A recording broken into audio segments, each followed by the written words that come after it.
Mike Brown has just delivered a performance that defies belief, and what's been revealed has left NBA observers across the country stunned. The former Sacramento Kings coach stands as one of the most experienced candidates in the coaching market, making his recent explosion over the Knicks coaching situation particularly shocking to witness.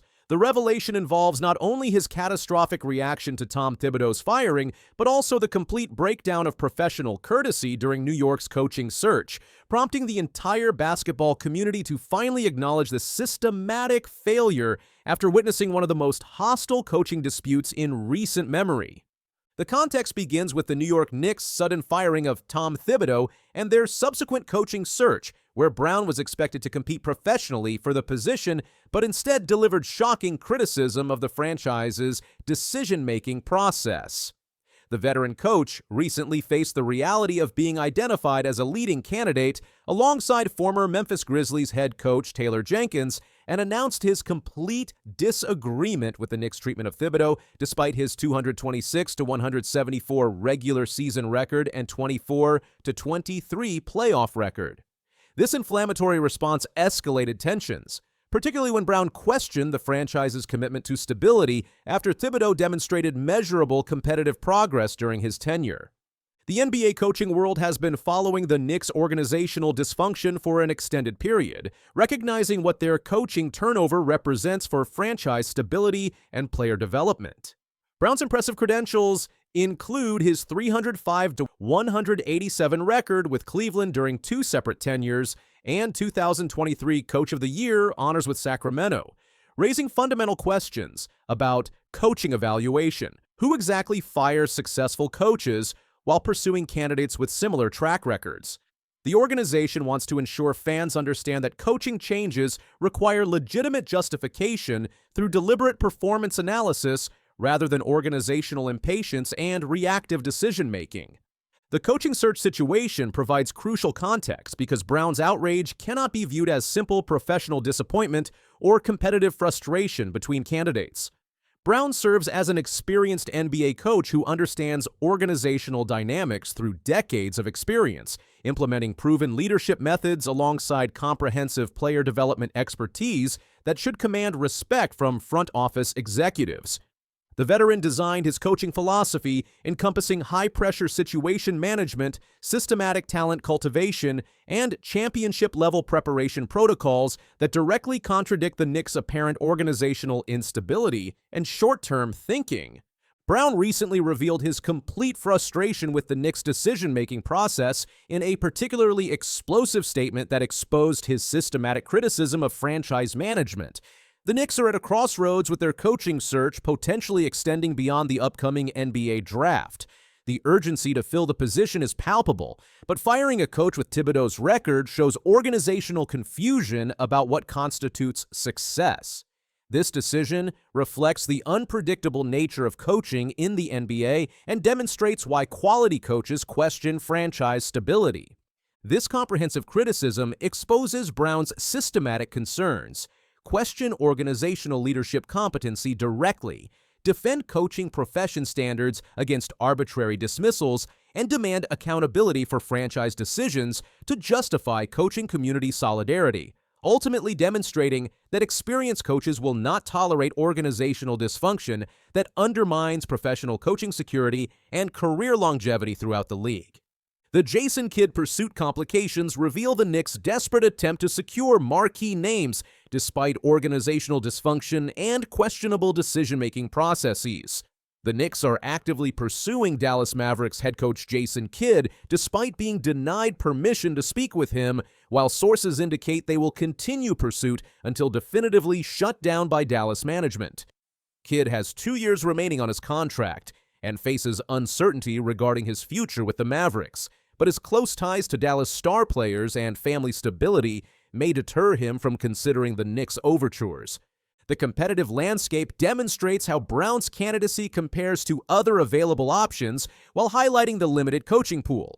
Both Brown and Jenkins have been identified as top-tier candidates for the Knicks coaching position, with Jenkins already completing a comprehensive interview process, while Brown's forthcoming meeting shows the franchise's systematic evaluation approach. Jason Kidd's mention as a potential candidate comes with a significant caveat of his current Dallas contract, creating competitive complications and potential legal issues if pursued aggressively. The track record comparison reveals fundamental inconsistencies in the Knicks' coaching evaluation criteria and organizational priorities. Brown's tenure with Cleveland included a significant leadership role in their historic 2007 NBA Finals run alongside LeBron James, establishing his credentials for managing superstar personalities and high-pressure situations. His Sacramento success earned Coach of the Year recognition in 2023 for ending the Kings' remarkable 15-year playoff drought and transforming organizational culture. Despite this documented success, his tenure ended abruptly in the 2024-25 season after a challenging start, demonstrating the volatile and unpredictable nature of NBA coaching positions across multiple franchises. The organizational reputation damage extends beyond individual coaching dismissals to broader questions about the Knicks' professional conduct and institutional decision-making competency. Brown's criticism highlights the franchise's documented pattern of coaching instability that systematically affects their ability to attract and retain quality coaching talent while building sustainable winning culture and maintaining competitive consistency over multiple seasons and coaching transitions.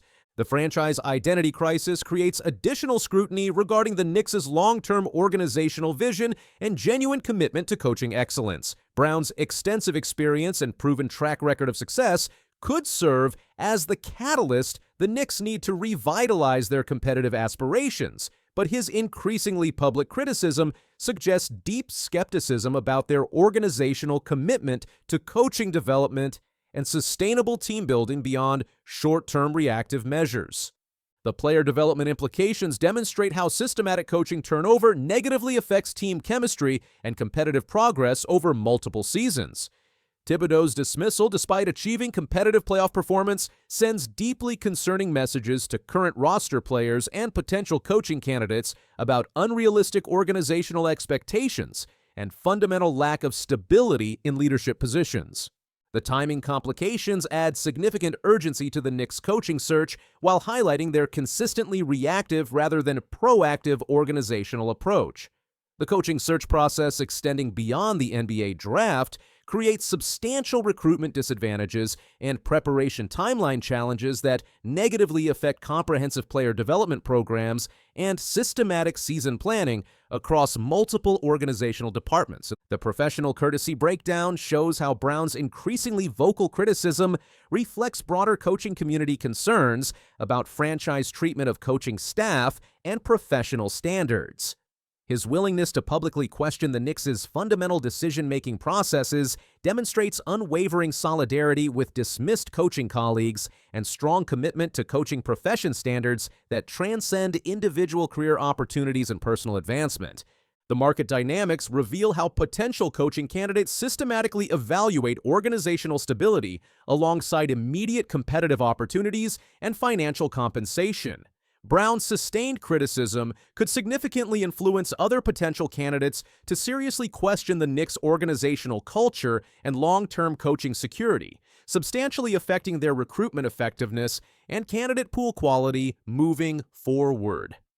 The Thibodeau defense creates additional controversy as Brown systematically champions the dismissed coach's achievements and organizational contributions. Thibodeau's 226-174 regular season record represents measurable success that, Brown argues, demonstrates competent coaching despite organizational limitations. The 24-23 playoff record shows competitive playoff performance that Brown believes warrants organizational support rather than dismissal.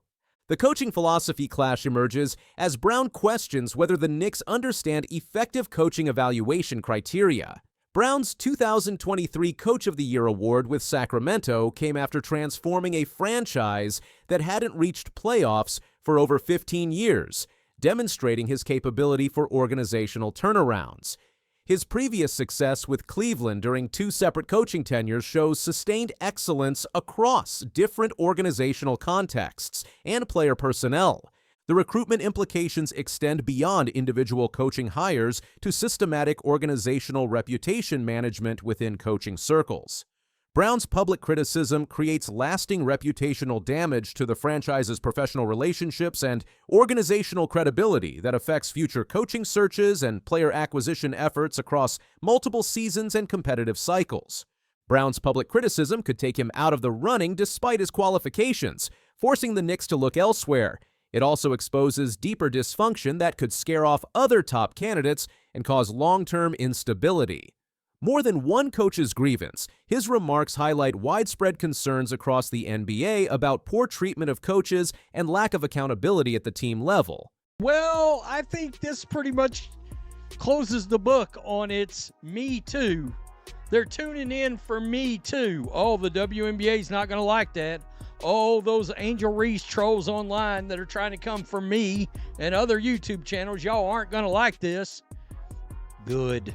Too bad. Caitlin Clark's return just shattered WNBA ticket trends, and Angel Reese can't hide her frustration. Prices crashed 70% the moment Clark was ruled out, proving who really drives the league's value. Reese's abrupt media shutdown says it all. The league is in the era of Clarkonomics, and not everyone's ready to admit it. Caitlin Clark has single-handedly turned WNBA ticket prices into luxury items. The Chicago Sky forward finds herself watching as Clark's return from injury triggers a financial earthquake that exposes exactly who drives viewership in women's basketball. The numbers tell the complete story of Clark's economic impact on the WNBA. When the Chicago Sky and Indiana Fever were scheduled to play on June 7th, initial ticket prices sat at $76 per seat. These prices reflected anticipation for the Angel Reese versus Caitlin Clark matchup that fans wanted to witness. However, after Clark's quad injury was announced and her absence from the game became certain, those same tickets plummeted to $25. This represents a 70% price drop based solely on one player's availability.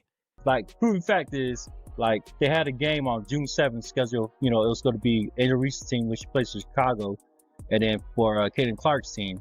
They were supposed to go up there playing Chicago on June 7th. First, the ticket sales were at $76 a ticket. Then after they found out Caitlin Clark's not playing that game, she got injured, sales dropped to $25 a ticket. The Fever versus Mystics game provides an even more dramatic example of the Caitlin Clark effect. Before her injury announcement, the cheapest available tickets cost $41. Once fans learned Clark would not be playing, the lowest ticket price crashed to $3.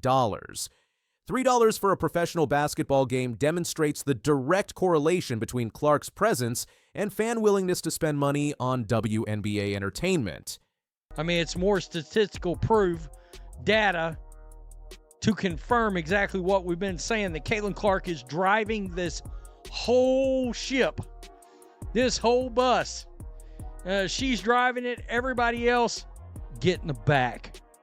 Get in the back. The venue change adds another layer to this economic phenomenon.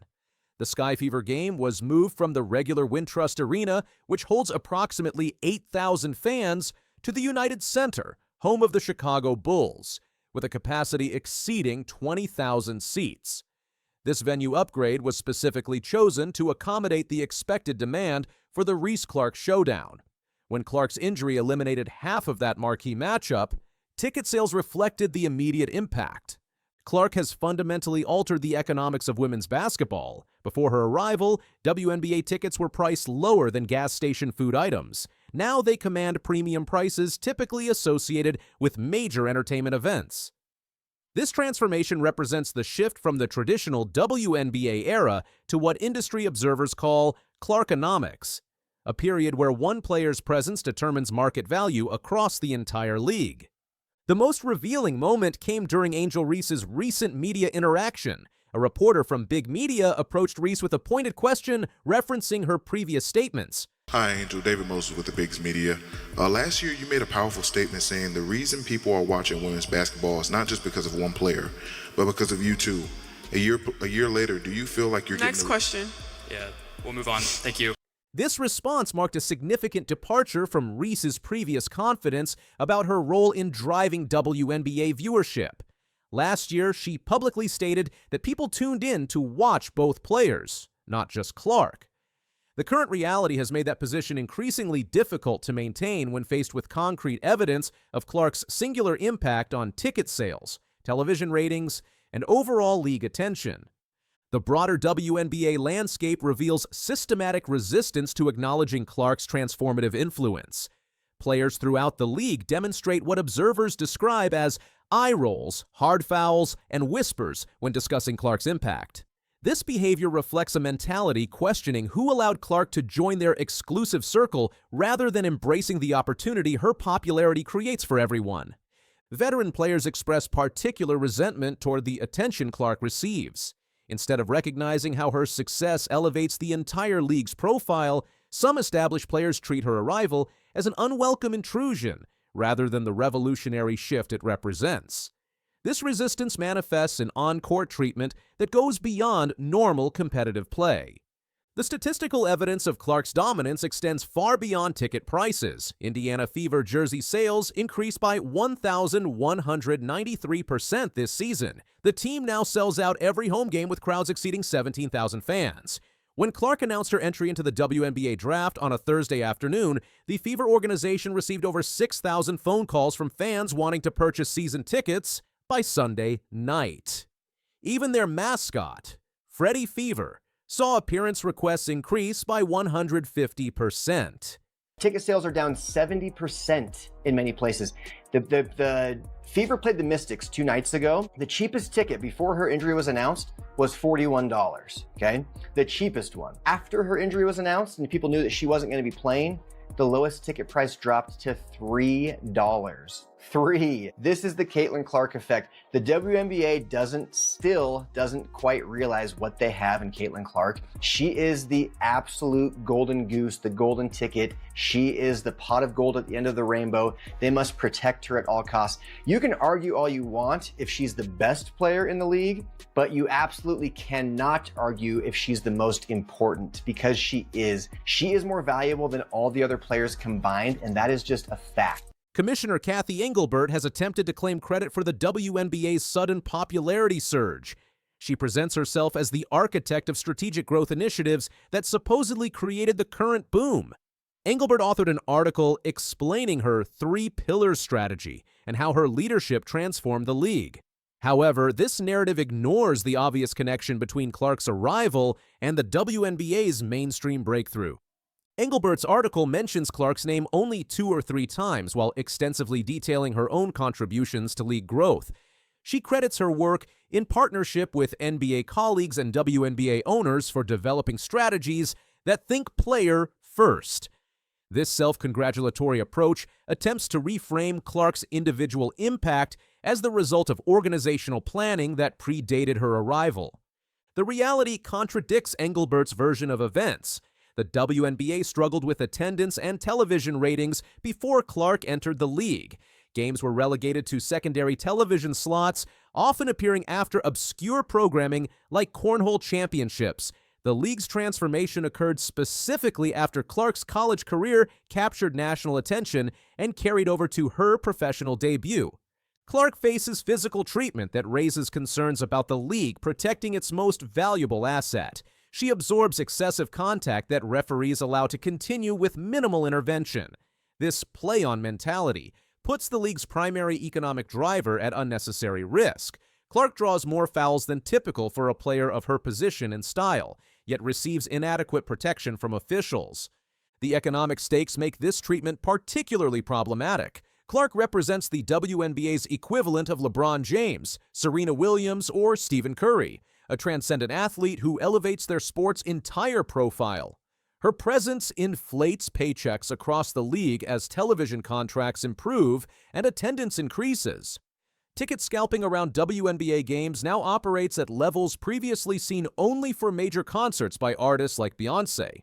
Media coverage of the WNBA has transformed completely due to Clark's presence. ESPN now provides extensive coverage of league games rather than burying them between niche programming. National sports media treats WNBA games as legitimate sporting events worthy of primetime attention. Social media platforms buzz with debates about women's basketball strategy and individual player performances. Male sports fans who previously ignored women's basketball now follow WNBA storylines and attend games. This crossover appeal represents the type of cultural breakthrough professional women's sports have sought for decades.